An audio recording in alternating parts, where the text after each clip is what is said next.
Law of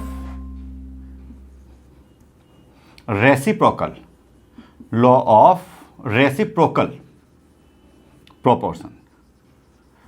देखिए, अगर मैं इस लॉ की बात करूं, लॉ ऑफ रेसिप्रोकल प्रोपोर्शन की बात करूं, तो इस केस में क्या है, जैसे आपने लॉ ऑफ मल्टीपल प्रोपोर्शन में दो एलिमेंट लिए और दो एलिमेंट लेकर के एक एलिमेंट के बराबर अमाउंट के लिए दूसरे एलिमेंट में सिंपल रेशो निकाली। यहां पर आप क्या करेंगे, तीन एलिमेंट की बात करेंगे। जैसे मान लिया हमने हाइड्रोजन लिया, मान लिया आपने कार्बन लिया यहां पर और एक ऑक्सीजन लिया, तो यहां पर आप क्या करेंगे कि तीन एलिमेंट लेंगे और तीन एलिमेंट लेकर के दो कंपाउंड बनाएंगे। तो अगर आप तीन एलिमेंट लेकर के दो कंपाउंड बनाएंगे तो एक एलिमेंट तो कॉमन आ जाएगा। तो इस केस में क्या है कि जैसे सपोज दैट आपने इन दोनों से एक कंपाउंड बनाया, मान लीजिए इन दोनों से आपने एक कंपाउंड बनाया, तो इनसे एक कंपाउंड बनाया तो वो कंपाउंड क्या होगा हमारे पास, दैट विल बी CH4। इन दोनों से कंपाउंड बनाया तो क्या बनेगा वो CO2।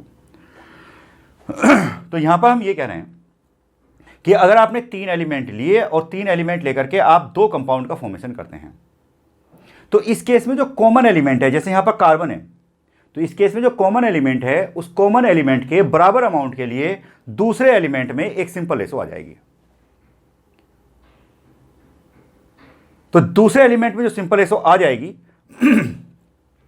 उसके अकॉर्डिंग जो नियम बन रहा है वो बन रहा है लॉ ऑफ रेसिप्रोकल प्रोपोर्शन।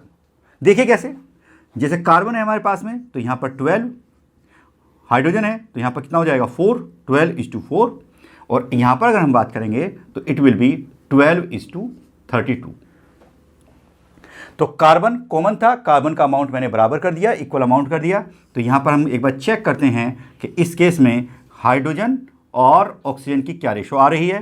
तो ये आ रही है मेरे पास में 4:32, यानी कि एक तरीके से अगर हम बात करेंगे तो इट इज 1:8।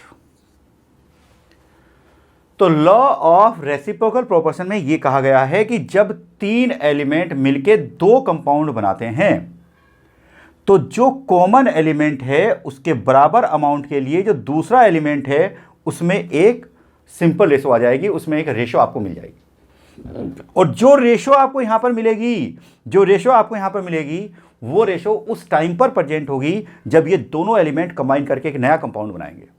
तो देखिए, आप देख सकते हैं कि ये दोनों एलिमेंट कंबाइन करके यहां पर जो बनाते हैं दैट विल बी H2O, और इसके अंदर अगर आप देखेंगे तो 2:16 यानी कि 1:8 की रेशो आ रही है।